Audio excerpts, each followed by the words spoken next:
ating groom sa Kids for Christ, which he enjoyed so much. He really enjoyed the activity and give the groom some advice when he wanted to join the PNP. Ladies and gentlemen, let's give it up for Amy Manalo. Come on, Ninang Amy. Wow, you got the right music for you. Thank you so much, Nina.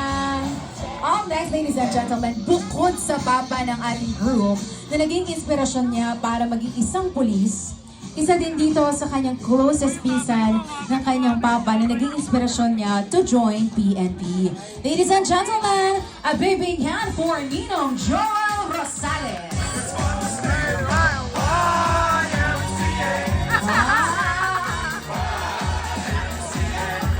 There you go! Thank you very much, Ninong. We love that song so much. Papakita pa niyo tayo ng marami mamaya, right? Now, coming up next, ladies and gentlemen, galing pa ng malayo from Pidig, Ilocos Norte. Palakpakan naman natin to. From Ilocos Norte. Pinaka-caring na tita ng ating groom, lalo na nung nasugatan sa pag-akyat sa bakod ni Mamang. At natusok ang binti ko ng bakal.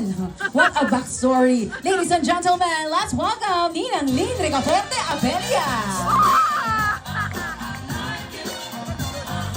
That's the way There you go!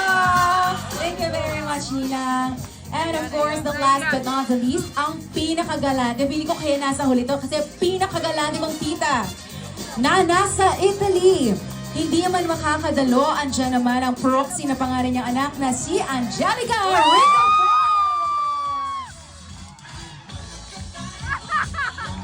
Yeah! There you go! Maraming salamat for representing your mom. And there you have it, ladies and gentlemen. One more time, let's give it up for the principal sponsors. Palakpakan naman natin ang mga